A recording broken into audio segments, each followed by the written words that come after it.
Hey, DawgNation, I'm Brandon Adams. This is DawgNation Daily, the daily podcast for Georgia Bulldogs fans. Good to have you with us. It is a Tuesday. That means it's a Marlowe's Tavern tell-all coming up. We'll talk to Jeff Sentell, and there's a lot to get into with Jeff.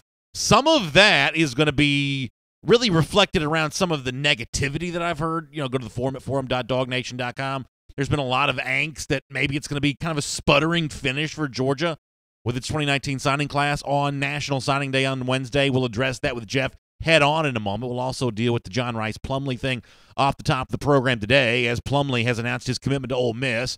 We'll kind of clean up the mess and figure out where Georgia is as it gets ready to put a lid on the 2019 recruiting cycle. We're glad you're with us for it as DawgNation Daily begins right now. Presented by DawgNation.com, this is DawgNation Daily, the daily podcast for Georgia Bulldogs fans.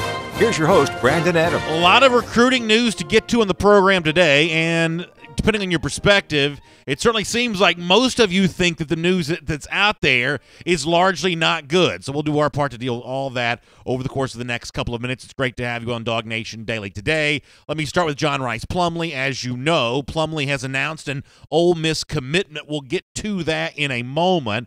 I'll tell you about what I thought was kind of missing from that announcement, which I think is kind of telling. But overall, Plumlee is one of those guys that's been pretty popular with the UGA fans for a while. This is a guy who's grown into kind of an interesting figure around UGA recruiting conversations. When Georgia first got involved, this was a young man that was kind of considered to be an athlete more so than a quarterback.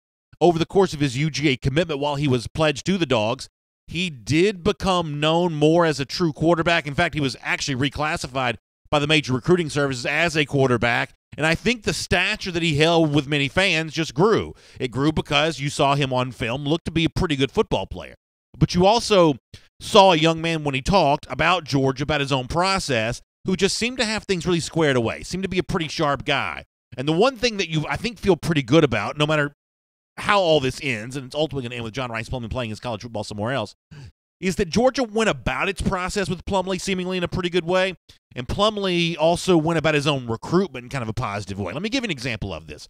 Going back months ago, Plumlee was on the record in talking about how Georgia had handled him. This was obviously a complicated situation. When he first got involved with Georgia, there was Jake Fromm and Justin Fields, and it was difficult to know how Plumlee would fit into all that.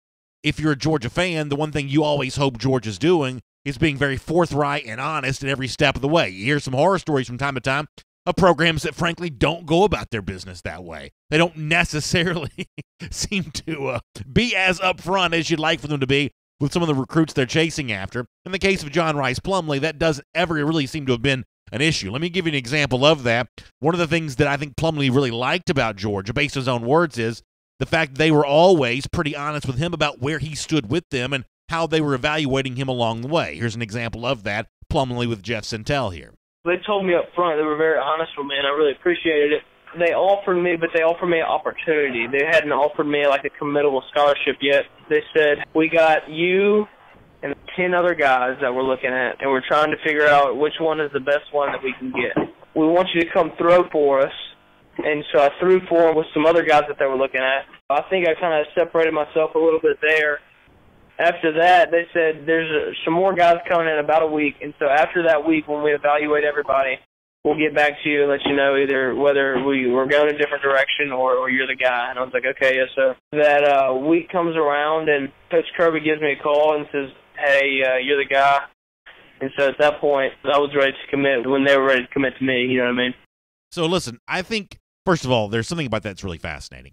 You don't often get that level of detail about what the recruiting process is really like. They told me everything along the step of the way, and Plumlee does a pretty good job of describing exactly what his level of communication was with Georgia. He even references the notion of it being a committable offer or not. That's one of those murky circumstances with college football recruiting sometimes that people aren't really willing to go on the record about. In the case of Plumlee there, he does that. He seems really satisfied with the level of communication he was getting from Georgia. I bring that up for a specific reason that's going to be relevant in just a moment. More on Plumlee here, though, in terms of why he ultimately made the choice to be a part of Georgia's class when they made the offer to him, why he was willing to accept it. He saw for himself an opportunity at UGA Here is John Rhys Plumlee talking about the UGA commitment he signed up for that he's now decided to move on from. But here's Plumlee in the past about why he liked Georgia to begin with. If I had to pick one, I would say opportunity. The opportunity just to come in and compete, and just the opportunity to set myself up for the rest of my life, you know what I mean? Like, Georgia's a good brand. So, like, if you go into to get a job one day and you're graduated from the University of Georgia, you're kind of turning some heads with that. So once again, that's John Rhys Plumlee talking to Jeff Sentell about why he wanted to come to UGA, why he wanted to be a part of this process, and what Georgia was telling him along the way. But things change. Justin Fields transfers. All of a sudden now, Georgia needs competition for its backup spot. And in the quarterback ranks, you can't really do that as a summer enrollee.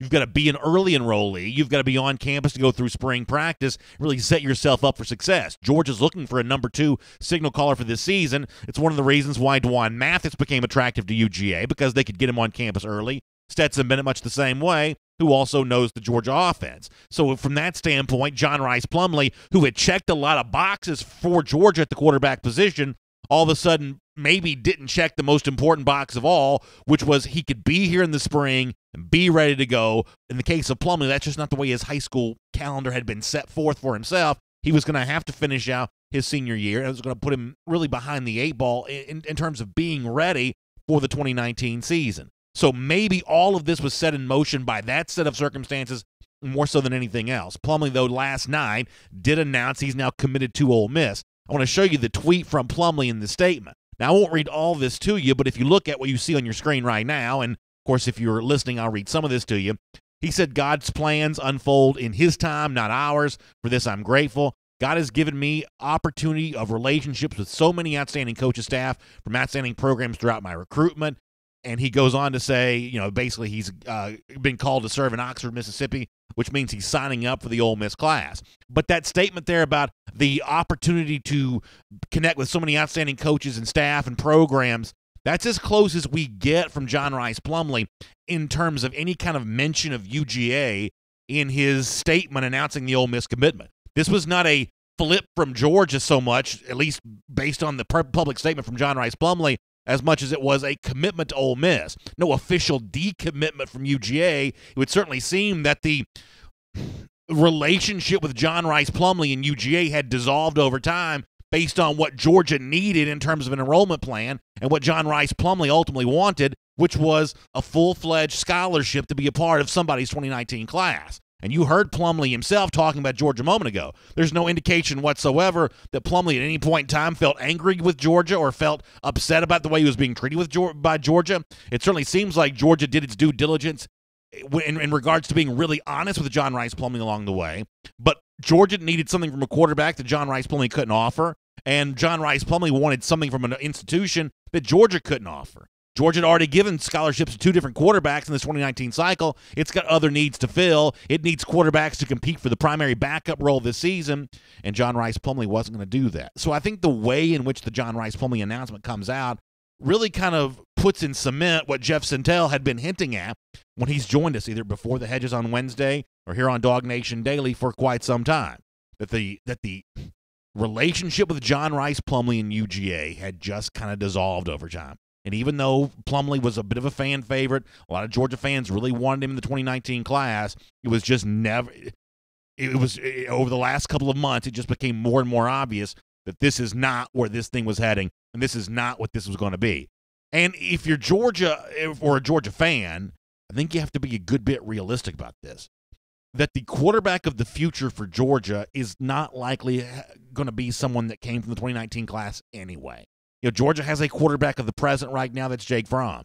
Jake Fromm, his presence on this Georgia roster for 2019 makes Georgia a national championship contender.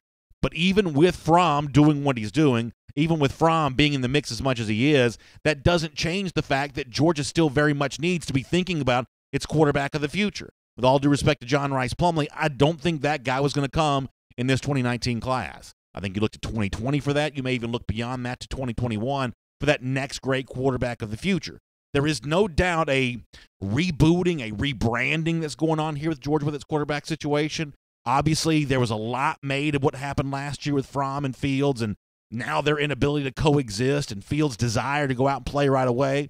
has left Georgia looking not just for depth as a backup for this upcoming season, but a succession plan beyond Jake Fromm after that. It won't be John Rhys Plumlee. He's going to go to Ole Miss, and he's going to give that his best shot, and I'm sure he'll be well received there in his home state of Mississippi playing for the Rebels. Here's what I do know. When National Signing Day ends on Wednesday, the 2020 class and the 2021 class kind of get their turn in the sun, and a lot of attention is going to be paid towards quarterbacks. You're going to hear a lot of that, whether it's Robbie Ashford making his announcement in March or kind of whatever happens beyond that. Georgia clearly needs another really good one. They clearly need someone for Jake Fromm to pass the baton to. It's not going to be John Rhys Plumlee. We'll find out in the months ahead who it will be. My name is Brandon Adams. This is DawgNation Daily, the daily podcast for Georgia Bulldogs fans. Hello to you. Thank you for being with us live on video today, 10 a.m., DawgNation Facebook, YouTube, Twitter. We're on the radio today at noon as well, and Athens Sports Radio 960 The Ref, and we are available at a podcast form, pretty much wherever podcasts will be found. The Apple Podcast Player, the Google Podcast Player for the Android devices, the world-famous DawgNation.com. We're just really glad you're with us on DawgNation Daily today. It will be Jeff Sentell coming up in just a moment. I'm going to lay out in a minute here as we go around the doghouse exactly some of the stuff we're going to need Jeff Sentell to talk about for us today. Also, later on today, as a part of our program, to kind of lighten the mood maybe a bit with some of the angst that's out there for Georgia fans when it comes to recruiting. Sony Michel last night, and you can go to DawgNation.com and see more of this. Chip Towers wrote up a thing on this and linked the video. Sony Michel goes on the Jimmy Kimmel Show. I thought he was really funny. I thought Sony did a really good job. I thought the Kimmel staff did a good job of making Sony feel comfortable in that spot. So we'll have some fun with Sony on the program a little bit later, as he did a pretty good job last night, I thought, basking in the glow of being a Super Bowl champion on the Jimmy Kimmel program last night. It's kind of cool to see a UGA guy on that late-night TV spot, so we'll do that coming up in just a moment. Before that, though, let's go around the doghouse. Here today, brought to you by Brasstown Valley Resort and Spa.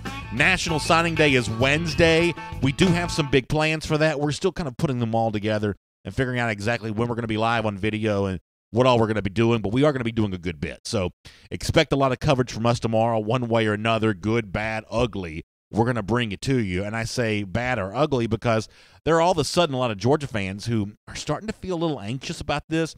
I saw a pretty interesting thread on the forum at forum.dawgnation.com, and I thought it encapsulated pretty well what I've also been seeing on my own Twitter feed. People reach out to me on Twitter at DawgNation Daily. That's my Twitter account.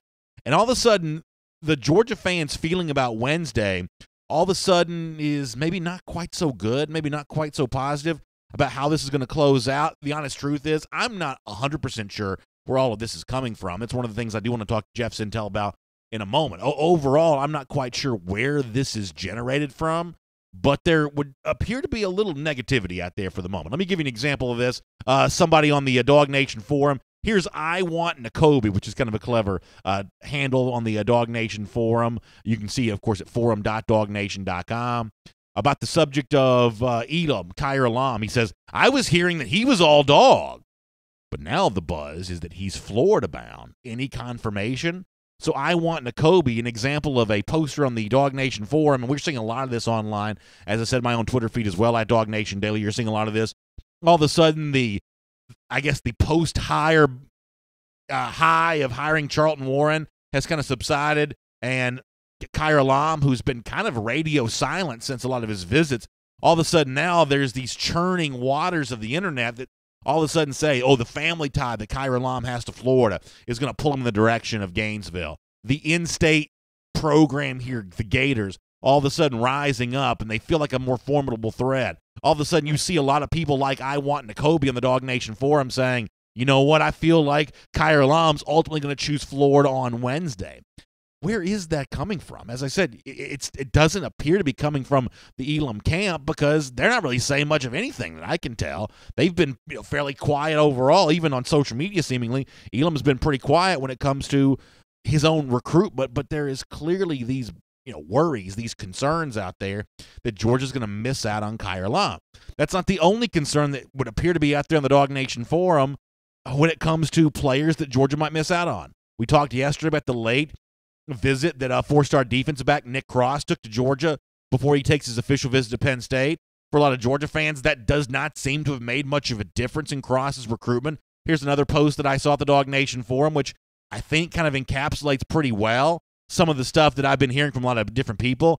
SEC Fan 13 says Nick Cross right now looks like he's going to stick with FSU. That's the school he's committed to, Florida State. He says, or SEC Fan 13, he or she, the one says, why would any kid want to go to that dumpster fire? It's beyond me right now. But who knows? There's a lot of concern out there. And here's the only thing I can tell you. I ultimately don't know what Kaiir Elam's going to do on Wednesday. Hopefully Jeff Sentell will give us a hint in just a moment. I don't know what Nick Cross is going to do. Hopefully we'll also get some hints on that before we're done with the program today. One thing I can promise you, though, is that while it is undeniable that Georgia's put together a really good recruiting class. That's undeniable. Number 2 in the country. I don't think there's anything that can happen on Wednesday that changes that. Probably not going to catch Alabama no matter what. Mathematically, that seems to be virtually impossible by now. It's still a really good recruiting class no matter what. However, I'm not going to sugarcoat this and say it's no big deal that Georgia doesn't get any of the targets that it chased down for the February version of National Signing Day if it indeed doesn't close with an Elam or a Cross or someone of that magnitude. Georgia's obviously put a lot of effort towards getting these guys, and for me, if one of these guys does end up signing up with UGA, it's going to be a bit of a miss. Not the kind of miss you can't ever come back from, not the kind of miss that just devastates the program. There have been too many recruiting wins to overstate the magnitude of the loss, but it is going to be a little bit of a loss. It is going to be an example of Georgia getting rebuffed a bit on the recruiting trail. So if that's indeed where this is all heading on Wednesday, we're going to call it like we see it around here, which is Georgia not doing everything it could do to maximize its opportunity, and certainly maybe not doing everything it needs to do to keep pace with Alabama, which continues to build that juggernaut program. When you're chasing down a behemoth like that, every recruit matters. If Georgia misses out on Wednesday and a chance to add some more elite players to its roster and remain as competitive as it needs to be with Alabama, then that's certainly not a great day for the program. We're going to say it as such. We'll let Jeff Sentell separate fact from fiction about this for us in just a moment. Before that, though, let me remind you that Around the Doghouse here today is brought to you by our friends at Brasstown Valley Resort and Spa in beautiful Towns County, Georgia. You know, it is an unbelievable way to get away. And the great news is it's not that far from Atlanta, only a couple-hour drive. But when you get there, you're going to really feel like you're somewhere. The mountains are beautiful. The crackling fire in the fireplace is perfect this time of year. It is just a resort that just sort of wraps you up in comfort and relaxation. And if you've never checked it out for yourself, you need to do that, especially this time of year. I'm sure Valentine's a great time to get away and kind of be with your significant other, special someone, and enjoy some special stuff going on there next week. So please go to BrasstownValley.com to find out about special offers and great things that are going on. BrasstownValley.com, and you can find out for yourself what I already know, that when it comes to great resorts in the state of Georgia, there are very, very few better than Brasstown Valley Resort and Spa in beautiful Towns County, Georgia. Check them out. All right, it is really good to have you on DawgNation Daily. As I said, we'll have some fun with Sony Michel coming up in just a couple of minutes. For now, though, more on why John Rhys Plumlee's going to Ole Miss and why maybe some Georgia fans don't feel so good about Kaiir Elam, Nick Cross, or anybody else at the moment. Let's talk to our buddy Jeff Sentell. From Athens and across the SEC or wherever the recruiting trail may lead, here's a DawgNation.com insider. All right, it's our Marlowe's Tavern tell-all, and there may be some to tell about some not-so-great news for Georgia, at least if you listen to a lot of Georgia fans who are talking right now. Let's get more on that with our buddy Jeff Sentell here at the moment. First of all, Jeff, good morning to you. Thanks for being with us as part of the Marlowe's Tavern tell-all today. We appreciate your time, and we hope you're doing well. Hey, Brandon. Hey, good morning to everybody. I was kind of chilling out in the comment section before I joined you guys today. And National Signing Day Eve, I think one of the biggest things for me, I'm going to call it an anomaly. There's a handful of names that Georgia is in the boat with for tomorrow, but not a single one of those is in the state of Georgia. And that's kind of reflective of this weird and wild 2019 recruiting class. Yeah, that's probably a fair point to bring up. Let me start with the news from last night. The John Rhys Plumlee makes his divorce from UGA official by announcing an Ole Miss commitment. And, Jeff, what I said before you joined us is the fact that Plumlee doesn't mention UGA in his message, to me, is reflective not of any ill feelings towards the Bulldogs, but just reflective of what the overall state of this relationship was.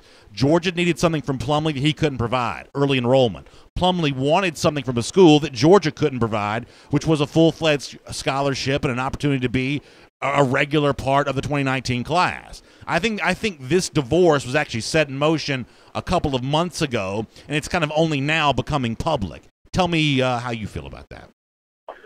I would say, and I'm going to call this maybe an educated perspective on this a little bit. I would say that, some of that fallout from the five-star quarterback's transfer to Ohio State comes into play there at least, because I think really John Rhys Plumlee is ultimately a casualty of Georgia needing scholarship arms, lots of arms in the class for spring practice for 2019. And when spring practice gets underway and G-Day happens in April, you just need more arms, scholarship arms, to run effective practices, especially the way Georgia does at that tempo. And I think, if Fields is still in the mix here, then Georgia doesn't need to dip for maybe two quarterbacks in the early signing period.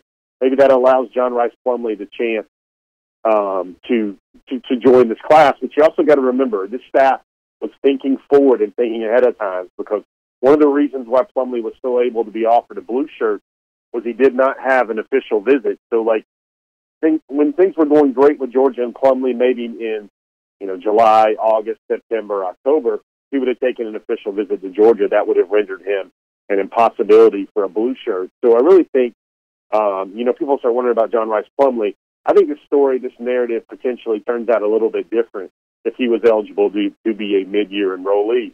Might not have Stetson Bennett on the roster coming back to Georgia as well. I mean, ultimately, I believe, as much as I like John Rhys Plumlee, and like most Georgia fans I do, ultimately, though, when you're looking for that succession plan behind Jake Fromm, the quarterback of the future for UGA, to me, was always more likely to come in the class of 2020 or maybe even 2021. It's a lot more likely to come in one of those years than 2019 for me anyway. Yeah, I've said this in our forum, Brandon, that I don't think that the next multi-year starter at quarterback for Georgia, I don't think he's on campus yet, past Fromm, of course. I don't think he's on campus yet. I think that's probably more likely a 2020 guy or 2021 guy. And it was also, I'm just going to make sure this guy's name jumps into our conversation at some point today. That offer to Gunnar Stockton out of Raven County was a very significant offer, because I've heard things about that young man for going on 16, 18 months now. And the buzz will rival, I'm not going to name drop here, but the buzz here will rival some of the things we've heard about five-star quarterbacks from the state of Georgia over the last 5 or 6 years. Well, that'll be fun to watch develop, and it'll be fun to watch that young man grow into the prospect that people think he can be. For now, though, there's a lot of attention on what's going to happen on Wednesday. And, Jeff, as I said before you joined us, there is this growing sense from Georgia fans, and I referenced a couple of specific posts at our forum at forum.DawgNation.com, where all of a sudden there's some Georgia fans expect this to be anticlimactic, that Georgia's going to strike out on Kyer Lam, that Georgia's going to strike out on Nick Cross, and the George Pickens stuff has probably sailed. That ship's probably sailed a long time ago anyway. All of a sudden, there are Georgia fans that just don't feel very good about the way this thing is going to close on Wednesday. What can you tell people who suddenly feel like Georgia may not go big game hunting and put a big trophy on the wall by the time this 2019 cycle comes to an end? Well, I think I'm going to chalk it up a little bit to the 2019 class, but for me, when you look at all the possibilities, Mark Anthony Richards probably likely going to still go to Auburn. You look at Javon Shepard really just took an official visit to Georgia. Brett Seither is down to Alabama and Georgia now, according to reports. And then you've got, if Seither's a miss, does that make things better for later on with Eli Wolf? But then you've got George Pickens. Is he a sign-in-place candidate? Is he a candidate that will go to Auburn? Will he stick with Auburn? There's a lot of variables with all these guys. It's just a running theme that all of these guys are complicated. I think the names everybody wants to talk about that are in the crosshairs are Nick Cross and Kyer Lam. We started talking about those two, breaking them down a little bit athletically on the forum yesterday. Lots of perspective here, I think, including my own. You've got Cross, who is a tremendous athlete, an incredible athlete, one of those high spark, twitchy guys. He's run some of the fastest 60 times in the country this year. Committed to Florida State. Is it Penn State or Georgia? Are those the flippable teams here? That late unofficial visit was interesting. Goes up to Penn State. Will he remain committed to Florida State? It doesn't even seem anybody wants to go to Florida State right now. John Rhys Plumlee just took a good look around that program as well this past weekend and chose to go to Ole Miss. And then I think the name it all comes back to is Kaiir Elam. I'm sure we're going to have one or two more questions about Kaiir Elam after this. Sure. I will say this. There's one certain thing that I'm going to maybe hold on to that makes me think Georgia always has had a terrific chance with Kaiir Elam, and that's why I would not be surprised with Florida or Georgia tomorrow. Well, that's kind of funny. I do want to talk about Elam with you because you have referenced some of that kind of stuff in the past, and yet that doesn't seem to be doing much to change the mood of Georgia fans on this. And Jeff, for obviously a lot of our audience, they've been following this story the entire way, and they know that the Charlton Warren hire happened with Kaiir Elam on campus for UGA. That would seem to be a really bold move at the time. There have been, from your perspective, some reasons for optimism here for Georgia. But, Jeff, Dog fans are just not buying it. If you look at our forum, if you look at my responses on Twitter at DawgNation Daily, likely yours as well, there are just a huge number of Georgia fans who think that Elam is going to stick with the family tie to Florida, stick with the in-state school on Wednesday. By stick, I mean ultimately go there. He's not committed there now. They're just not optimistic on Elam. And, Jeff, for the life of me, I don't know where this is coming from because it certainly doesn't seem to be coming from the Elam camp. The best I can tell is they maintained a great deal of radio silence. Where is this negativity coming from?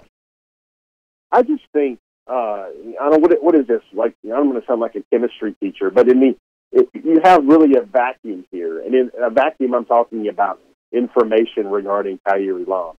There's not a lot of interviews that come out with Kaiir Elam. He's not going to lend himself to doing a lot of media at any point through his recruitment. Really, the only time he would talk to the press is if someone caught him at an event or caught him at his school or caught him after a game or even a basketball game. He's not a guy that has all these sources that he's cluing in on. So a lot of times, through my experience in covering recruiting, when people say I'm hearing different things or some people are saying this, some people are saying that, some people are saying split, because it's an absence of the actual true inner circle information regarding a decision. And with Kaiir Elam, I think with Florida, with Georgia, with family ties, with Charlton Warren, with the fact that he lived in the state of Florida as well.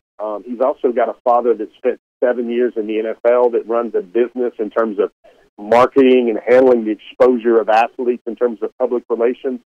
I think this is all very calculated, and I think it is built and designed to be a very suspenseful decision. So here's what I will tell you, Jeff. If Georgia were to miss out on Kaiir Elam on Wednesday, that to me is a loss for the program. They've put a lot of eggs in this basket, and I know that some people are going back and say, yeah, but it's number 2 class in the country, and yeah, this was always going to be a challenging recruitment. He's got the ties to Florida. It's an out-of-state, competition. And my response to that, Jeff, is going to be, this is the recruiting battle that Georgia chose to fight. If it wanted an easier recruiting battle with a more in-state person, it could have made that choice months ago. But it chose to go down this road. It has chosen to go after these contested recruitments with players who have ties to other programs and who are obviously going to feel a certain gravitational pull towards an in-state program. This is what Georgia's chosen to do, and if it doesn't get him on Wednesday, it's not the end of the world, but for me, it is a recruiting loss. Well, let me kind of unpack a lot of these things with one of these randomness here. Number one, I think the main thing here is Georgia, and we talked about this on the forum, is I think Georgia, folks need to realize that Georgia is in sort of a scholarship pickle a little bit. I think they only have at the most two spots remaining for this class, and then the staff does understand that the more guys they sign in 2019 will be fewer slots in 2020. Now, why should folks worry about 2020? Well, Georgia already has the number 2 class in the country. They already have the second highest rated cycle of recruits they have ever signed in program history. They're already in a very good position. So it's like, how many names do they take in 2019 that are good, that are going to cost them slots in 2020? And the 2020 issue is something to think about here, because if you look at the Georgia roster right now, there are only 14 scholarship slots that will come open after the 2019 season. Of course, there will be NFL attrition. Of course, there will be NFL migration and program attrition that might free up another 5, 6, 7 slots. Of course, that happens. That's the big business of college football. But right now, I think the staff, when they look at these players, they got to sit there and go, is this guy good enough to take that might cost us a better guy in 2020? I think that's a calculation this staff has been making for several months now. And you also have to think about Elam. He's very, very good. the nation's number 6 cornerback, he would be an ideal thing. But I think the things that are tweaking a lot of people or bothering people about this is this would be a head-to-head recruiting battle with Florida that Georgia loses. So it's not so much adding to the pile of blue chips for the Bulldogs as it is Florida getting one. And starting to stoke the fires a little bit of the embers of a rivalry. Here is Florida with a head-to-head win that they can chalk up and say that they've beaten the Bulldogs when they haven't beaten the Bulldogs in much of anything, recruiting-wise or on the scoreboard of late. I think that's the main reason folks are getting a little dicey and a little sweaty about Kaiir Elam. Yeah, I think you're right about that. Hey, become a Marlowe's Insider today by texting the word Marlowe's, that's MARLOWS, to 24242. You can find out about special offers at the tavern right there in your neighborhood, and when big events take place, like when DawgNation's going to be in town, you can find out about that as well. Text the word Marlowe's to 24242, and you can become a Marlowe's Insider today. Jeff, we saw on social media where the other name that you mentioned a moment ago, the 4-star defensive back, Nick Cross, did stop by for an unofficial visit to Georgia before he headed to Happy Valley for his Penn State official this weekend. How much, if at all, does that help Georgia? Is that too little too late? Cross, if we're being honest, is another one of those names that on our forum and other places online where people sort of think the news is going to end up being bad. Getting him back on campus, having one more time to have a face-to-face, in-person conversation, does that help Georgia at all with Cross? Well, sure. It had to help Georgia. He showed up and, made this decision to come down on his own dime by himself. He shows up at Georgia, in the state of Georgia, like 10:30 at night. He's in Athens by 1 a.m. He's touring the locker room. He's trying on the jerseys the next morning, and then shortly thereafter, he's on his way back to Atlanta. He did try on the number 20 jersey. And I don't know.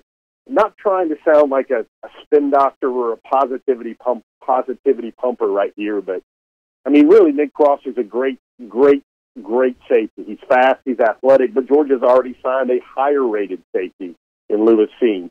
And then the same thing goes with Elam. I know people want to see the names Cross and Elam on the board, and they want to celebrate those big booms on National Signing Day. But the reality is, and again, I'm not trying to do any spin doctoring here, the case can be made that Kaiir Elam is at least no better or just as good as cornerbacks like Tyreek Stevenson and DJ Daniel that Georgia has already in the class and on campus right now at Georgia. Of course, everybody wants to celebrate big victories on signing day. They want to have those big cheers. They want to enjoy those signing day parties. The reality is now, guys, Georgia just does all this in December now when everyone's out Christmas shopping. They have the nation's number 2 class. It's the number 2 class in program history, and they did it all by December the 20th. So here's where you're going to hear me be more negative than you normally hear me be, and you may say this is too harsh. It's one thing to say, well, Georgia's already got a Kaiir Elam or Nick Cross on campus, and for the most part they do. But, Jeff, the context with that is the reason why Georgia's still going after the Elams and the Crosses is because they were the best players available. There are positions that Georgia needs more, but Georgia didn't make any headway with those players at all. Georgia can't get Darnell Wright to take a visit. Ismail Sopsher's not returning UGA's phone calls, but I'm assuming he's not ever mentioned in the same conversation with UGA. So one of the reasons why Georgia's going after Elam and Cross right now is because there are players that Georgia could use when they haven't really been able to make a whole lot of headway with the positions of need that were greater and the prospects who were more highly rated, like the Wrights and the Sopshers of the world. So, I mean, that's part of this story, is it not? Well, I mean, it is, but that's a story that was the same place in, like, November. I mean, Darnell Wright never took a visit to Georgia. He told me at the Under Armour All-American game that he needed to smell what the air was like in Athens before he really began to consider the school. Sopsher is another thing. There haven't been any strong attachments. Georgia did sign a ton of defensive tackles, and they got 1 5-star tackle in this class. I think the thing with Cross is for people to wonder and to chalk that up as bad news or a loss. He's currently committed to another school. He never gave Georgia an official visit.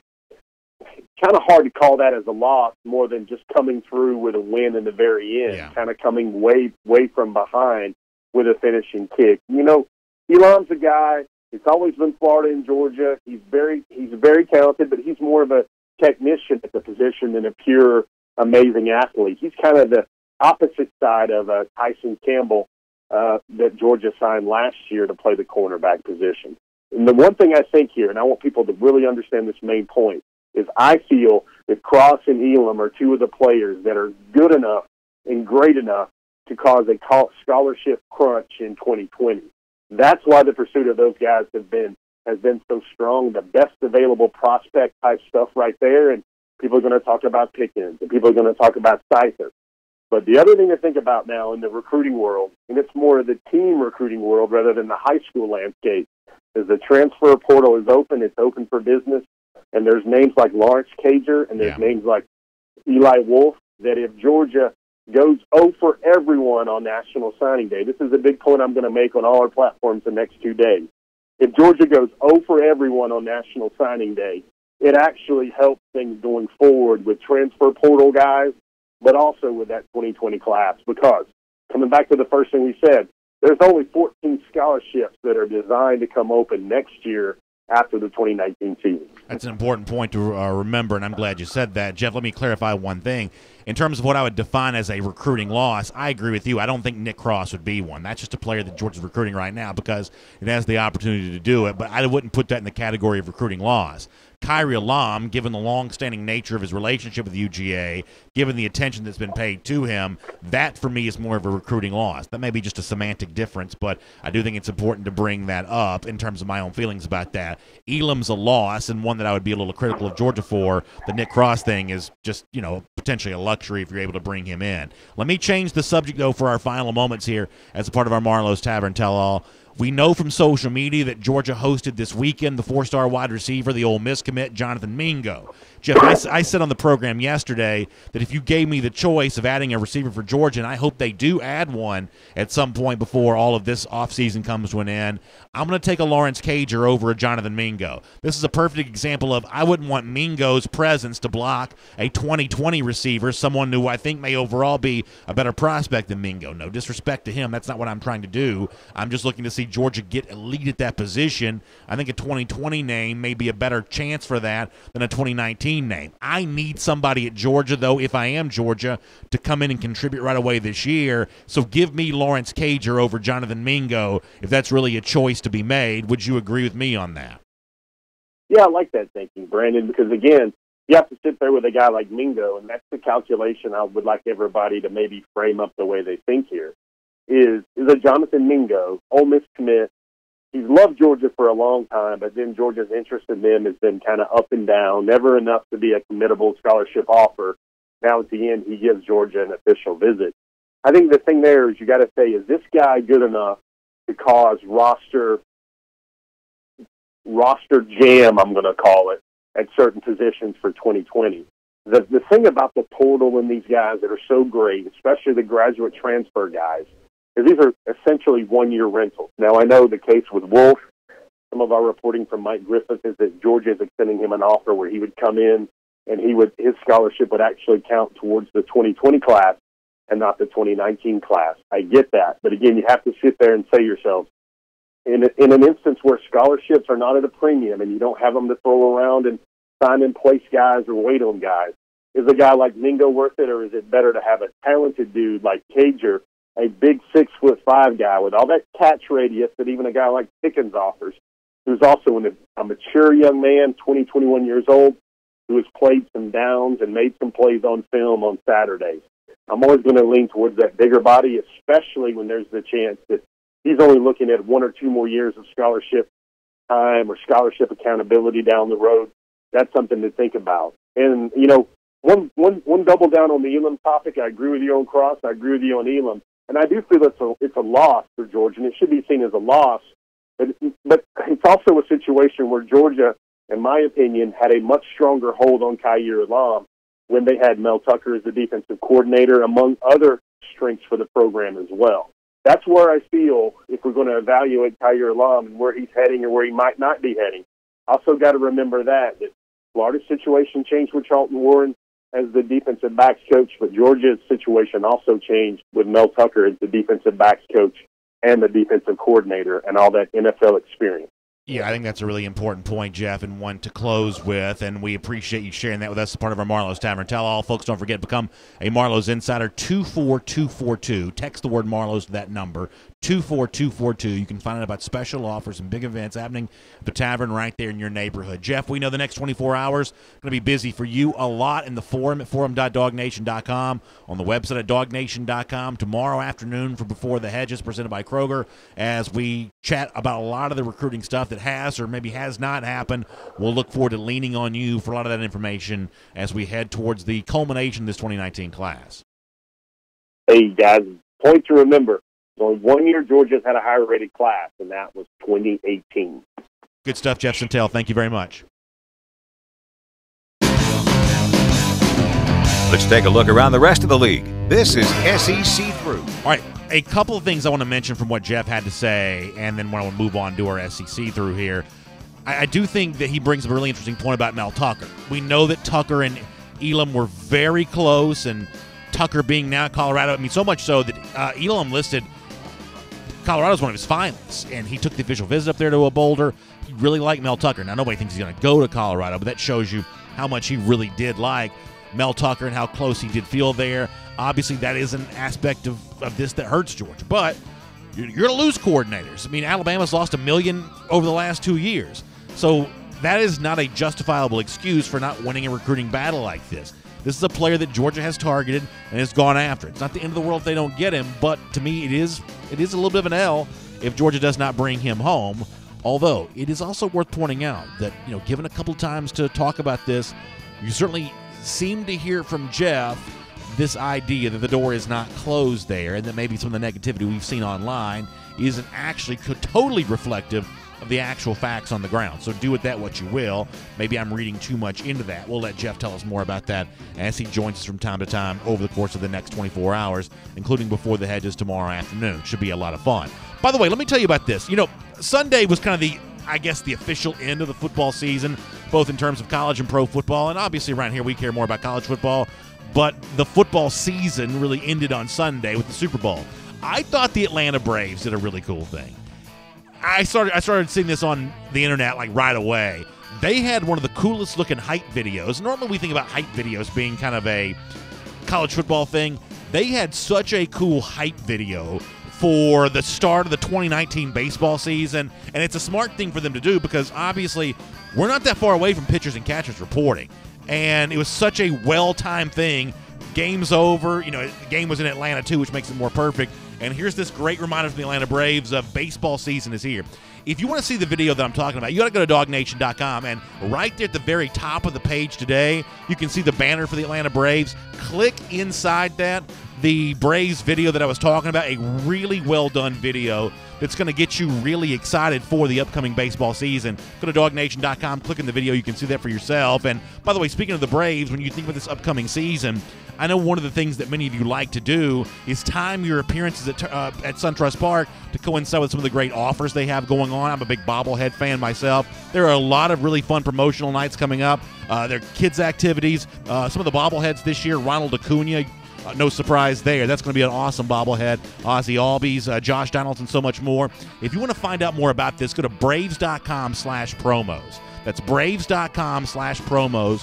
You can see all the promos that the Braves have planned this upcoming season at SunTrust Park. It's going to be a really fun year there. Atlanta Braves baseball, chop on. All right, a couple SEC things I want to give to you here for a moment.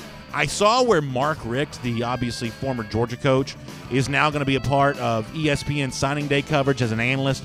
This is just a one-day thing. I'm honestly not sure how I expect to see Richt perform in this role. I think if he were to go on and be a TV guy, I think it could potentially be pretty interesting. One of the things about Richt is he is for the most part pretty honest. I've never found him to be one of these guys that dodges his own feelings about something, that oftentimes doesn't even really try to sugarcoat it. He just sort of says things the way they are. That didn't always endear him to Georgia fans who sometimes felt like he was too honest about whether the championship rings collect dust, or whatever he said in the past. All that's in the past. But Richt has always, for the most part, been a pretty honest guy. There is a chance that because of that, he's really good on TV. There's also a chance that he just doesn't care that much about it and therefore chooses not to devote a whole lot of time to it and just kind of gets in and gets out and does something else with his life. But Richt, as kind of an underrated prospect to be a sneaky good analyst, I'm actually kind of curious to see him on National Signing Day to see how he does. I think he could potentially be pretty good at that, so pay attention and we'll see where that goes. You can file this under the "so you're saying there's a chance," but I did see where 24/7 Sports, Steve Wiltfong is the writer. According to Wiltfong, and I'm terrible at math, but he says that there is still a slight mathematical chance, and I mean ever so slight, a slight mathematical chance that Georgia could still get the #1 composite class for 2019. Georgia would have to sign Kyrie Lum. We just talked 10 minutes about that. Mark Anthony Richards, that's seemingly not going to happen anymore. Brett Seither, that might or might not happen. Nick Cross, you could have maybe actually you couldn't sign all 4 of those. You'd have to sign 3 of those, that group, I guess. And then you'd have to have a slew of decommitments from Alabama. Chris Bogle, who I think actually probably will decommit. Byron Young, who I know is in a battle with LSU right now. And then Alabama would not get any of the other guys that are out there for, the Quayshawn Fullers, the Ismail Shopsters. And if you did all of that, if all that were to kind of coincide heading into Wednesday, then Georgia just slightly would jump ahead of Alabama for the 2019 composite #1 class. Obviously, that's not going to happen. But the fact that it's even still a remote mathematical possibility does give you some fuller context for the recruiting work that Georgia's done in the 2019 cycle. I'm going to be critical of Georgia if it's not holding up a big trophy on Wednesday. There's no Kyrie Lum or some player of that caliber. I'm going to say that Georgia didn't do all it could do. But that should not obscure from the overall larger point that Georgia has still done a lot with the 2019 class. The fact that there's even a remote mathematical possibility of being #1 lets you know that Georgia is still recruiting in some pretty rarefied air. By the way, speaking of stories like that, there are a couple of programs in the SEC that I am going to be paying pretty close attention to come Wednesday.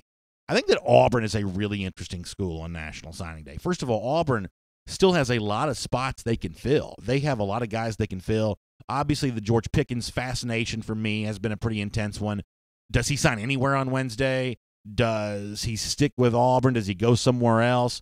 There is an opportunity for Auburn, even though Gus Malzahn is seemingly on the hot seat, and Gus Malzahn is kind of worn out his welcome with a lot of the key Auburn boosters. Even though that's a very real conversation, I believe, there is still a chance for Auburn to really make a good bit of noise on Wednesday and change some of that offseason narrative. I think the Tigers are worth watching this week. Another Tigers also worth watching is what LSU is going to do. I've already told you that I think that LSU has had a really impressive 2019 cycle. After Ed Orgeron hasn't always impressed me with the recruiting ranks, watch that battle between Alabama and LSU for Sopsher, the big 5-star defensive lineman.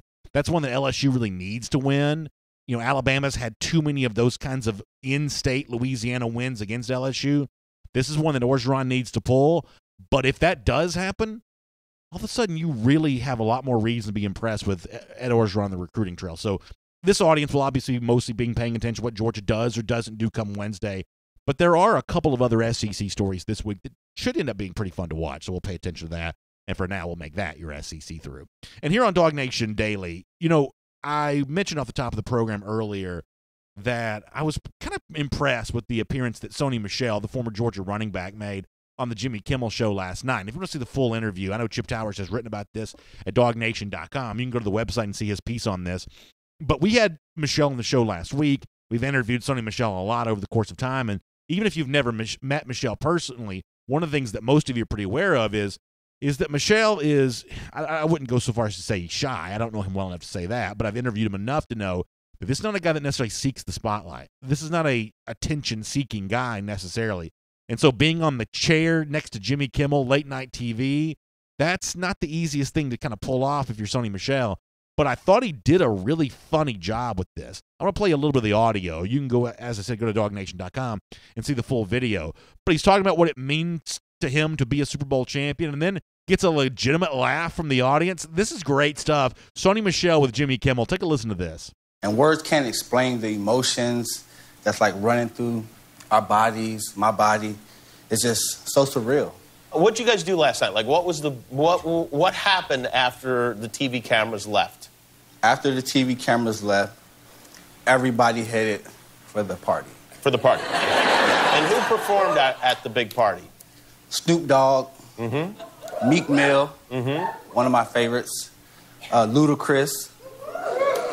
And they had that thing rocking like, I was like, my parents in here. Oh, your parents came, huh? Yeah. I mean, how about the comedic timing from Michel there? Gets a legitimate laugh from the audience. I can only imagine what it must be like to have your parents in that same room while you got all those musicians doing their thing. But certainly he seemed to enjoy that. He told another really good story later on in the conversation about how, and this is I talked to David Andrews about this when we interviewed him last week too. The level of fame that Tom Brady has is just weird to me, because these are guys that have been on football teams their entire life, but Brady is almost something beyond just being a football player. And Michel told the story of in the Super Bowl party for the New England Patriots that there's a VIP area that Brady was in that Michel wasn't. And so Michel had his phone out just like the regular fans did, or at least the regular fans who were able to be in the New England Patriots team party.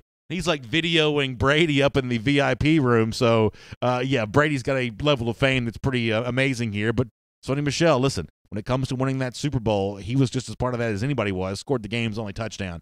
It's great to see him having so much fun with this, and I know he's got a lot of NFL success to come in the years to come as well. All right, so we'll get ready to wrap up this, and I'll remind you that around here we believe Georgia fans are supposed to be Gator haters.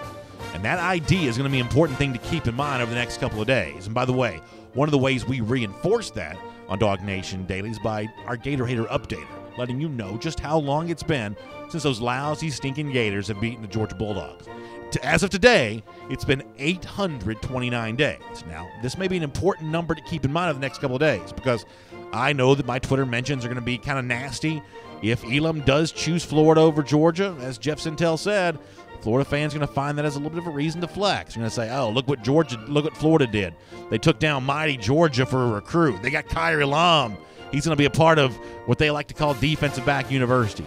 At that point in time, the only response a Georgia fan needs to give is 829 days, or however many days it'll be by the time that happens. So keep that in mind, and we'll see you back here tomorrow once again for DawgNation Daily. And on video. So I thought Jeff was pretty interesting today, because I thought he certainly acknowledged some of what we've been seeing and talked about earlier in the program, that there's a little bit of anxiousness, a little bit of nervousness.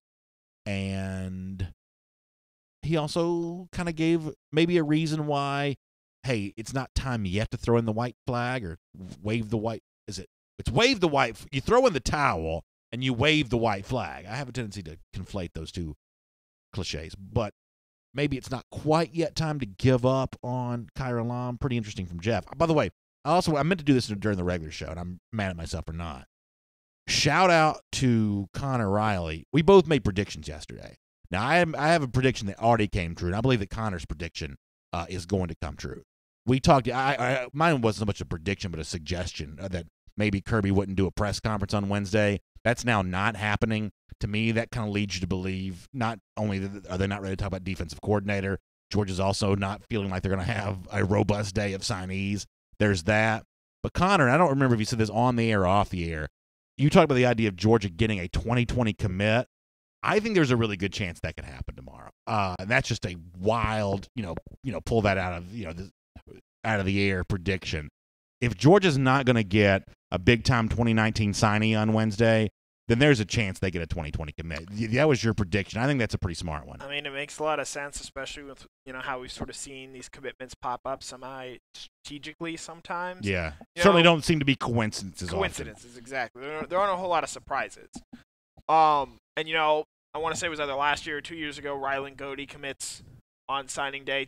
Member of the 2019 class. I think it'd be, a nice little thing. And Georgia's certainly got a lot of big fish out there. So that was a pretty interesting prediction. Now, I have no idea who it even couldn't even begin to tell you who it would be, but it wouldn't surprise me if Georgia doesn't offer something up on those lines if it can't really reel in a big trophy for Wednesday. So with all that said, we'll get into your comments and your thoughts on kind of everything going on, or anything you heard Jeff have to say, so we can talk about all of that right now.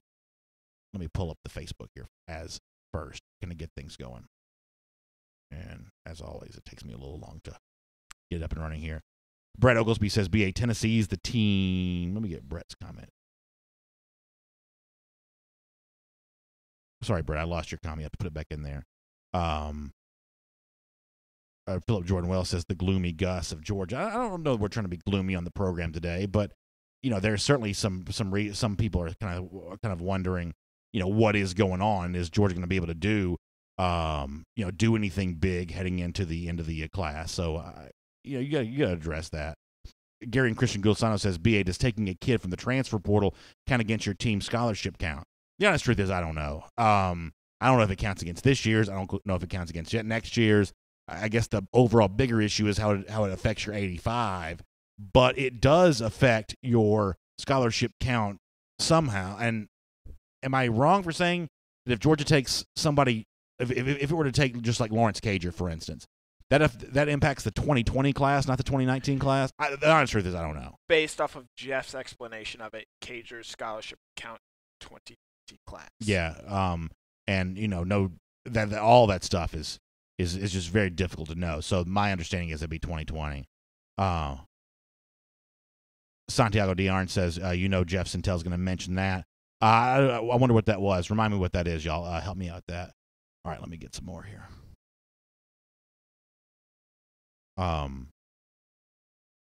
Bill Kelly says we've already achieved a lot. People should be happy. And I think it's important to have some context. No one's disputing the fact that Georgia has the number 2 class, and nothing's going to take that away. All the guys that Georgia have added, they've already added plenty. And as Jeff said, this is the second best class that Georgia's ever had, even better than the really, really good 2017 class. Georgia has done some terrific work in recruiting. But Georgia does not play most of the teams that out-recruits.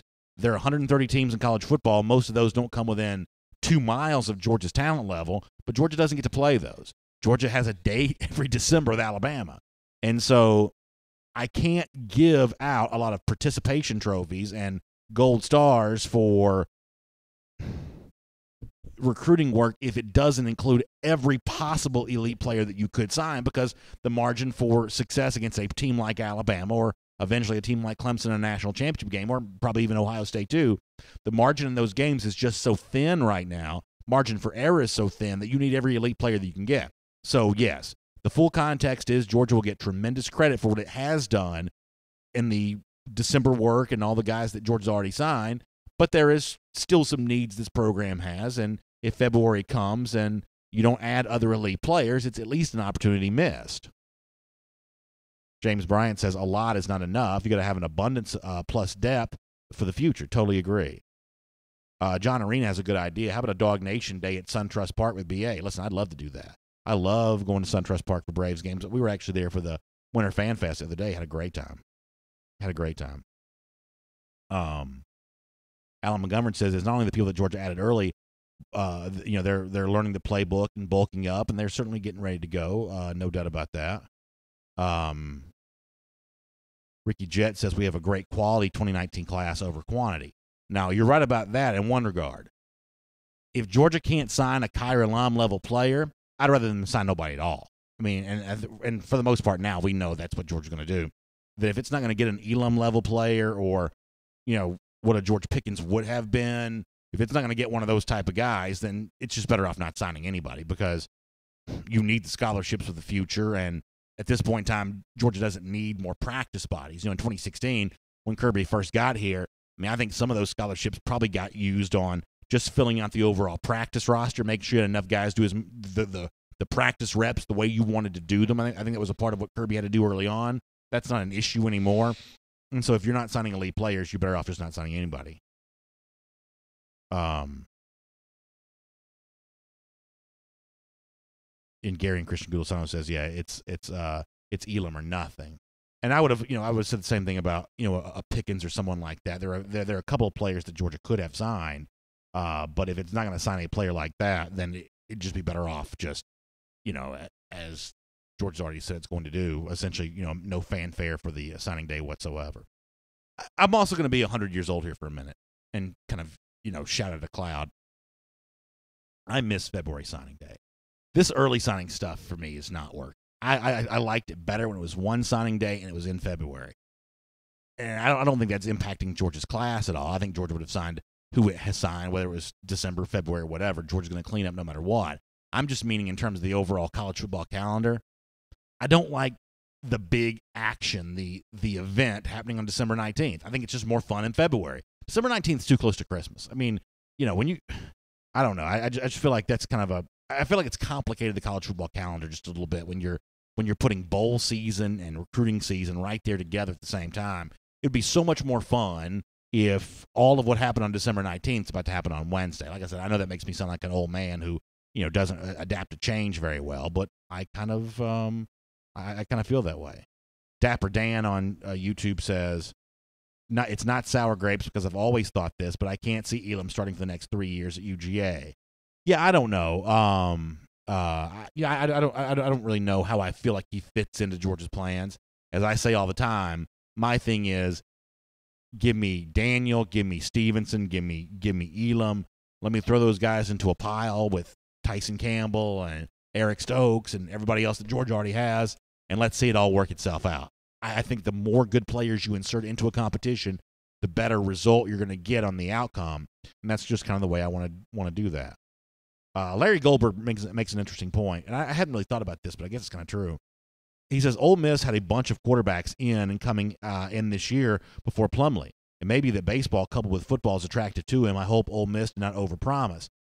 Yeah, I don't know what the Ole Miss football situation in terms of what Ole Miss may have overpromised. And I don't know the full state of Ole Miss's quarterback situation, but I do know they signed Matt Corral for the class of 2018, and Corral played some for Ole Miss this year. I wonder how Plumlee following in Matt Corral's footsteps impacts that, if at all. As the commenter also said, baseball is a strong consideration here. So I'm sure that Ole Miss is probably a pretty attractive baseball program to play for. But it is kind of interesting that Plumlee chose Ole Miss over, say, another in-state school like Mississippi State, where I don't know, even with Keaton Thompson, Thompson's a little farther into his career than Corral is. I guess that is a pretty good point, Connor, that he would choose Ole Miss, given the fact that Corral's just a year younger than he is, or older than he is. Yeah, so there's that. I also think, maybe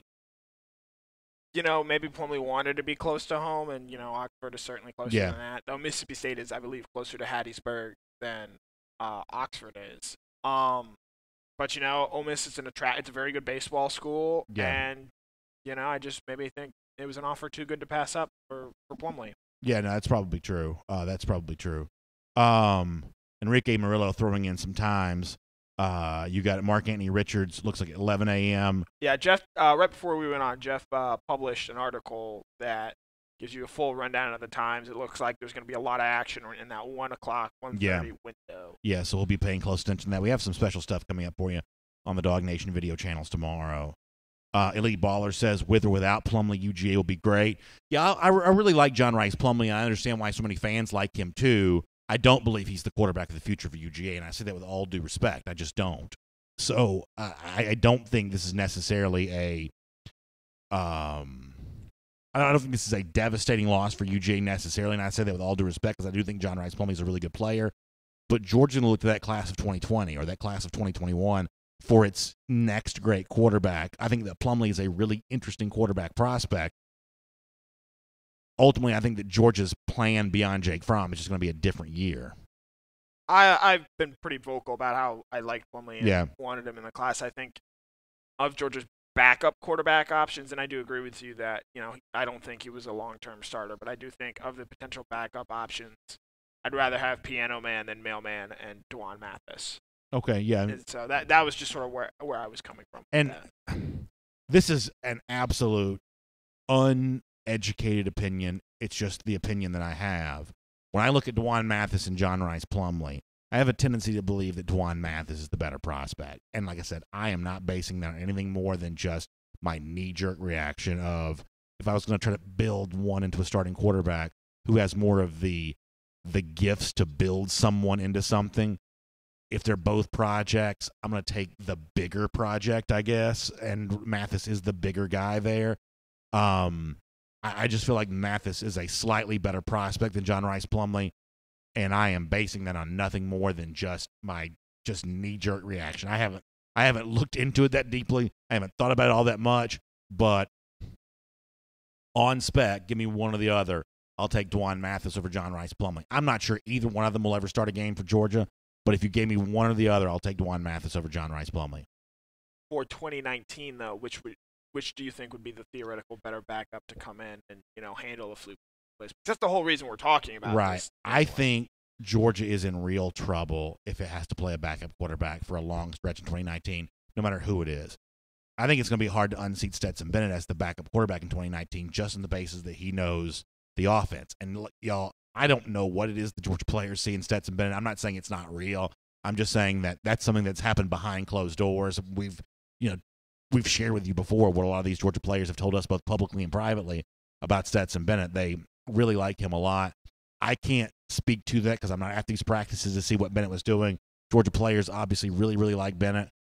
I'm not necessarily on that train the way that some people are, but because he's been in the program and does know the offense, I would say that he's more likely of being the primary backup than Dwan Mathis will be or that John Rhys Plumlee would have been. But you can't play 6 games that way. You may be able to get through one game the way that Chase Bryce helped Clemson against, was it Syracuse or Pitt this year?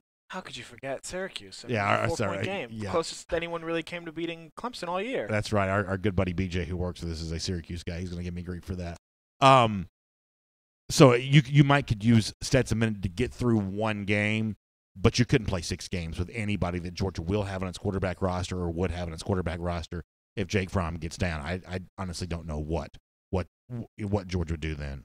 And I think it's worth mentioning, Jake Fromm hasn't missed a game yet. He hasn't missed a snap. You make all the jokes you want about it. He's missed a few fishing trips because of his injuries, but he's shown to be pretty durable, and I'm of the belief that health is a skill, and he's done a very good job of avoiding those big hits and sitting back there getting walloped, landing on his collarbone, et cetera, et cetera. Mm-hmm. And I do think that, Fromm has shown that he's a guy who does avoid those sort of injury-developing hits, and, I think, while you want to maybe predict doom and gloom and the thought of an injury is something just to have fodder and think about, like, Fromm's given you no indication that he's an injury-prone player. Yeah. Although, one of the things that some Georgia fans want him to do more of is keep the ball on those read options. And I will admit that one of the things I have thought about is squaring the need to protect Fromm with the thing that Trent Dilfer challenged Fromm to do when we spoke to Dilfer last week at the Super Bowl opening night. Let me finish my point. I'll let you respond. Is Dilfer flat out challenged Fromm to show more athleticism in the quarterback position? We asked Dilfer, can Fromm develop into a first-round pick in his junior season of 2019? And he says he needs to show more athleticism. That was the challenge that he gave to him, to develop that athleticism, round out your game more fully in that regard. And I also think about becoming more athletic also means putting yourself in harm's way, which does potentially bring Georgia's lack of a proven backup quarterback more into play. It's kind of an interesting paradox. I'm not sure what you do with that.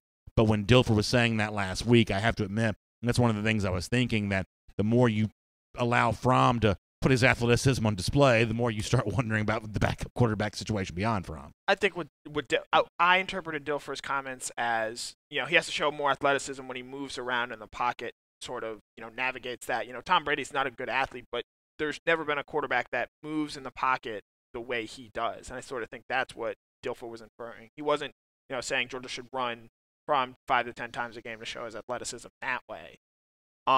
And as far as the read option thing, I'd rather have a running back running the ball who's a much better athlete than Fromm than, pulling it, getting 5 yards instead of 50 yards. I completely agree with you on that. And by the way, people think we've now jinxed Jake Fromm to get hurt. Y'all, I don't believe in superstitions like that. Come on. The only curses are self-imposed. Let me go to YouTube here for a moment. Dapper Dan says he could see Eason and Washington pushing to the playoffs. I'm looking forward to seeing Eason play this year. I'm curious to see what he brings to the table. They have a really tough schedule. Is that right? Yeah, they go at Oregon, at Stanford, at BYU, which is a tricky place to play with the elevation. So it's not as straightforward. Oregon's probably going to be the Pac-12 favorite out there, but they should still be pretty good, given that they lose a lot on defense. And I have a prediction. If Washington does make the college football playoff, Jacob Eason will be a Heisman finalist in New York. Well, that's an interesting prediction. That's a very interesting prediction. Rob Brazy on YouTube says, last year Bama had the number 5 class, and the overall composite 24/7 score was 289.94. So far, we have the number 2 class with 22 recruits and a class point of 302.13. We have an outstanding class. Yeah, Rob, nobody's disputing that. And when you look at, as you said, kind of those multi-year projections between Georgia and Alabama, Georgia's definitely doing its part to keep pace. I'm just going to be greedy in this regard and say that anytime Georgia has a chance to, bring in an elite player, if it doesn't, it's a miss. It was a miss when Georgia didn't get Aubrey Solomon's transfer, for instance. It's a miss when Georgia maybe, if it does miss out on Khair Alam, that's also kind of a miss. That when you have an opportunity to bring in the elite player, given just the cutthroat nature of the competition at the highest level of college football right now, you got to bring in anybody you can for sure. I will say, Jeff brought up, even if this is Georgia's class is already done, it's the second best class they've ever signed.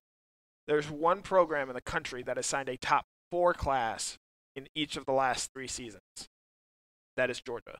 Wow. And they've signed top 3 classes in each of the last 4 seasons.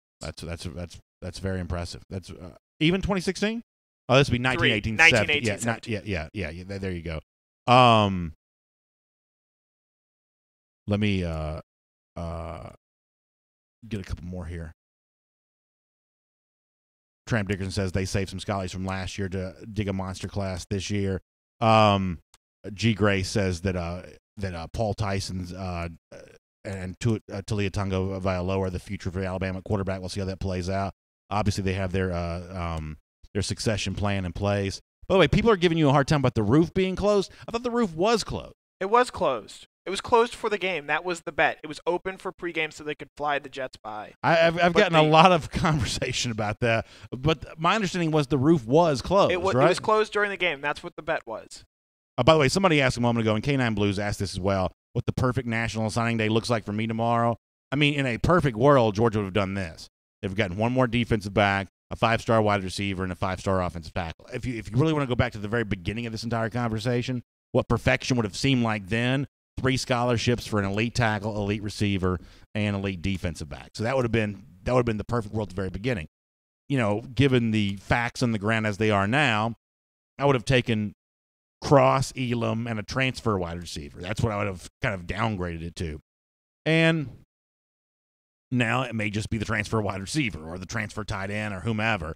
Somebody asked me a moment ago, and I forgot to mention this. I forgot to mention the commenter by name when this was brought up, but will I be happy with the Georgia signing class even if it signs nobody on Wednesday? And the honest truth is, of course you will be. You can't not be happy with what Georgia's done, the totality of its 2019 cycle. But on Wednesday, the specific moment in time, the snapshot of that moment, Georgia had a chance to get even better, and it didn't.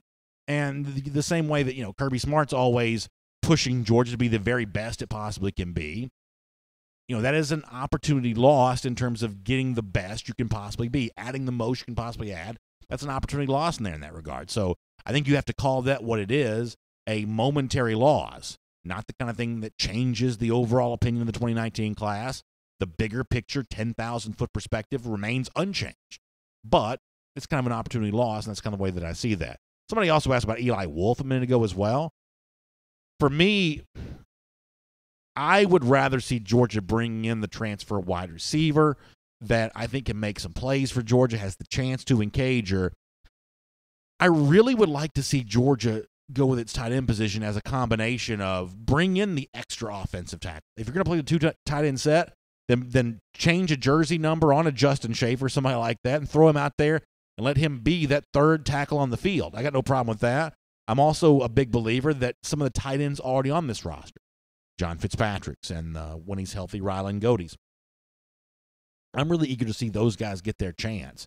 I think that Charlie Warner as the primary tight end, the weapon, I think that Warner is actually a pretty good prospect in that role. I think that Warner's athleticism is pretty comparable overall to Isaac Nada's. I know that Nada was the 5-star tight end, Warner a little bit more of a kind of a receiver coming out of high school.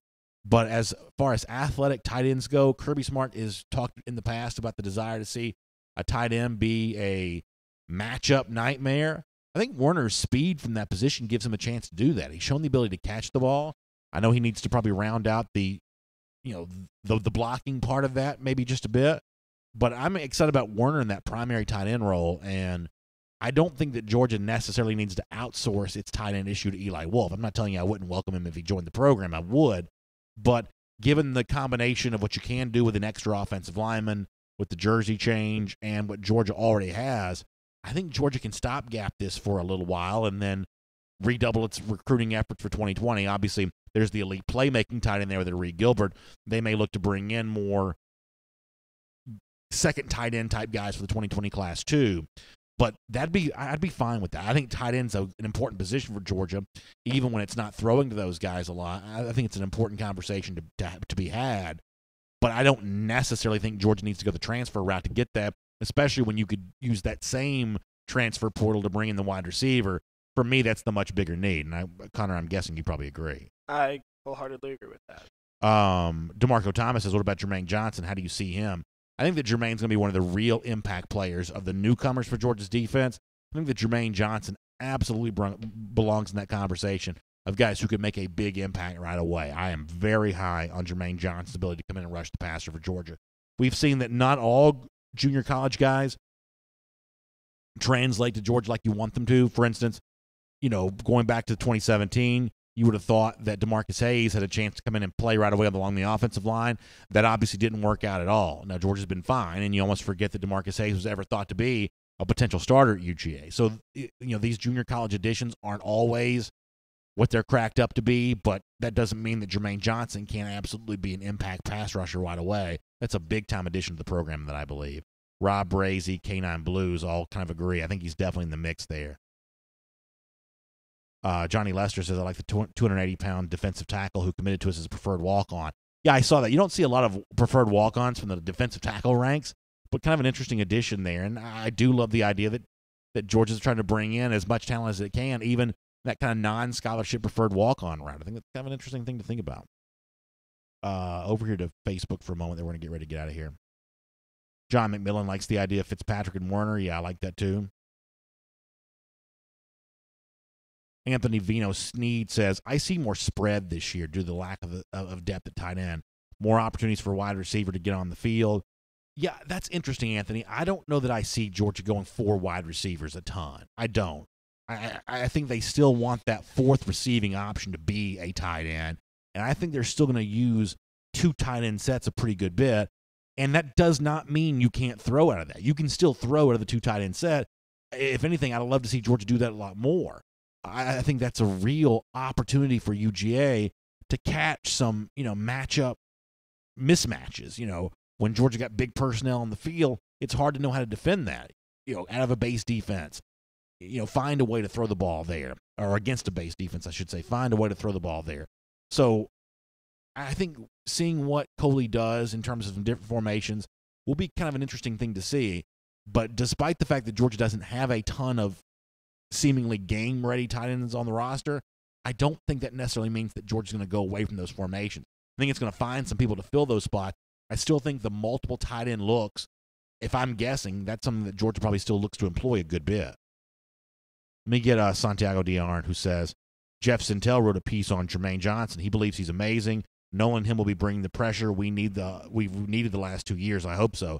Yeah, Santiago, I know a lot of Georgia fans would echo you on that. That's something that Georgia could have used more of the last couple of years, and that Jermaine Johnson and Nolan Smith right away, the very start of their Georgia careers, have chances to be players who bring that to UGA.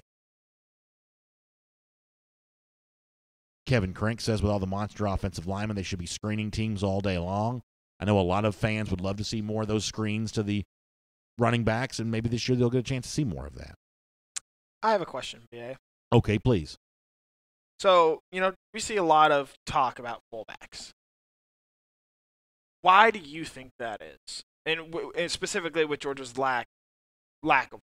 I think that Nate McBride's really popular, and they're trying to find a position for McBride to play, and I don't mean that flippantly at all. I mean, McBride was a really highly rated recruit coming out of high school.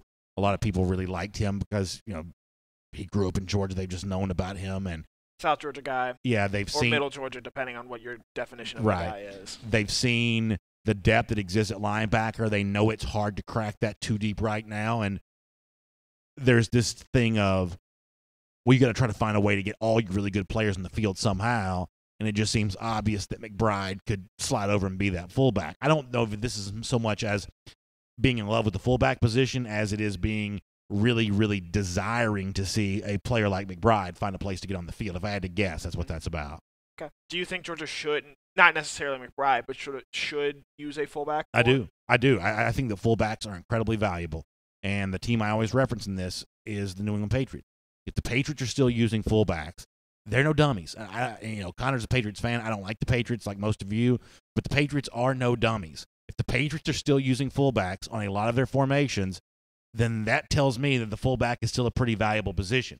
And it doesn't have to be boring old man football, because when New England puts these guys in the field, that doesn't seem to be what they do. Now, I know in some cases they don't just use fullbacks, they use just two backs, which is not necessarily, the classic I formation look. But if they're using the two-back look to success, that tells me there's an opportunity to exploit that at the college football level. I think it's always kind of smart when the majority of people are going in one direction to find a way to go in the exact opposite direction, to literally be zigging when other people are zagging. And as we see, as commenters mentioned, more four-receiver looks, no tight ends on the field, one back on the field. I think finding a way to go in the other direction on that and be as creative as possible within that, I think that's a really, really interesting way to go, because I said it's one of the ways to keep nickelbacks off the field. It's a lot easier to throw against defense if they don't have that extra defense back on the field. One of the best ways to make sure that third cornerback stays seated on the sideline is to have a big 22 look with two backs and two tight ends and make that team think you're going to run it right down their throat. All of a sudden, they're putting in slower, bigger players in the field to try to combat what they think is going to be a running play. When you play action off that and throw the ball, that would seem to be, to me, one of the real explanations for why the Patriots have had as much success as they've had. They show a look to an opposing defense that makes them make a substitution that then New England takes advantage of.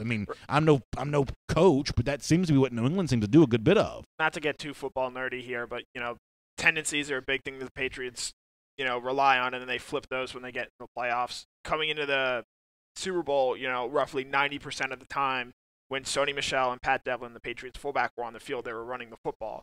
Well, to start their final touchdown drive, when they completed a nice little 20-yard pass to Gronk, they had Michel, Devlin in the backfield, ran a play-action pass. Gronk feigned like he was blocking, and then we sort of wheeled out for a nice play that really got that drive going. And so, with the fullback, it does force you to, A, have more guys in the box, and just because, it's an extra blocker in there. And so to A.J. Green's point last week, if you've got a fullback in the box, that does open up play action a little bit more for you next year. And that does open up, the one-on-one possibilities up top that Green was sort of talking about and referring. And if you want to look at the stat blogs and things like that, these numbers have been crunched over and over and over again. There is no play in football more valuable in terms of yards and points than the play-action pass. That's why the Rams' offense, Super Bowl notwithstanding, was as good as it was, because they were great at running the ball, and they were the most prevalent play-action team in football. It is the most lethal play in the sport, and the more you have a look that looks like a running look, the easier it is to execute those play-action fakes, and I'd love to see that be included in Georgia. As I've told you before, in some respects, I'm kind of 1,000 years old. One of the things I don't like seeing from Georgia is on 3rd and 1, quarterback in the shotgun. I just like the idea of being in a more compact set like that on 3rd and 1. I know that's kind of not where the game is anymore, but that's one of those examples. Even if you do throw it, which I have no problem with you throwing it on 3rd and short, even when you do throw it, I like the idea of that fullback, that tailback look. I just think there's still a place for that in college football. Now, I understand Kirby Smart's point about not wanting to use a scholarship on that, the same way that Georgia's got this robust preferred walk-on program right now. I have no problem with much the same way you would hope that Georgia do with its next kicker, come to Georgia, earn the scholarship through performance. If I was going to employ a fullback on the field, that's the way I would handle it from a scholarship standpoint. We'll utilize this preferred walk-on route. Once you get on the field and show your value and show your worth, you will then get a scholarship. I think, using scholarships on positions like that is a good way not to maximize your roster, the same way about, frankly, kickers too. So I'm not necessarily looking to, give a scholarship to a high school fullback necessarily, but I'd have no problem if Georgia were to use one because, as we said, smart teams use that in the NFL still. Ricky Jett says we could have used a fullback against the Gators on that goal line play. I would say that's probably true. Let me finish with this. Joel Moody says, I'd love to see James Cook get 30 catches this season. That dude in open space is lights out. Yeah, Joel, I hope we see more of that. Yeah, I won't put specific numbers on what I'm looking to see from James Cook necessarily yet. We may get into that more towards the end of the offseason. But I will admit that some of the Mark Anthony Richards talk that's been out there, that's the 2019 signee or recruit that's going to sign somewhere on Wednesday, the fact that he's been linked to Georgia at all, I've always kind of felt like that was I don't want to say bad thing, but it certainly disappointed me to think that they're talking to Mark Anthony Richards about some opportunities that I believe ought to be coming James Cook's way. And if Cook's not ready to take advantage of those, then something's wrong. And I'm hopeful the next year, some of those, what they say, Jeff's written about this, the freak position, that running back that can also be a slot receiver and can run the ball and catch the ball and do some really creative stuff. I hope that's James Cook. I'm not saying I'd turn down Mark Anthony Richards if he joined Georgia's 2019 class, but I feel like I've already got a guy that's supposed to be doing some of that kind of stuff, and I hope he is catching the ball and being used creatively. I hope that Cook's getting a lot of that kind of stuff. I think you saw some stuff towards the end of the season that gave you some hope, some reason for optimism, but I'm hopeful that a light really comes on for Cook next year. My assumption is he probably won't be one of Georgia's top 3 primary backs next season if I had to guess, but that doesn't mean that he can't be used effectively, and I think throwing to him is a way to do that. Connor, I'll give you a last word on James Cook if you'd like. So I'm probably a little bit lower on James Cook compared to most people because my belief for a successful Georgia 2019 is optimizing DeAndre Swift's role and getting him his 15 to 18 touches a game, both as a rusher and a passer. Zamir White emerging as sort of that bruiser, Elijah Holyfield type running back that's going to soften up over the course of the game. Even if he's not the explosive athlete that he once was in high school, I think White can I hope that White can fill that role. And then sort of Brian Herring, a proven veteran, filling that third running back role this year. And I just wonder if White's going to get squeezed out in terms of as a running back. Now, as a slot receiver, you also run into, well, if he's getting 30 catches, that means you're taking catches away from Demetrius Robertson, Dominic Blaylock, Tommy Bush, Jeremiah Holloman. Yeah, I think it's really interesting. All right. Signing day is tomorrow. DawgNation video channel is going to be very busy and active on all of that. Looking forward to that conversation. We'll see you then. Jeff's got a bunch of stuff for you at DawgNation.com. Make sure you read that. Forum going to be active as well. Forum.DawgNation.com. We'll have all of the action one way or another with what Georgia does with its 2019 class. Looking forward to that, and we'll look forward to seeing you then right here on DawgNation Daily. Have a great day, everybody.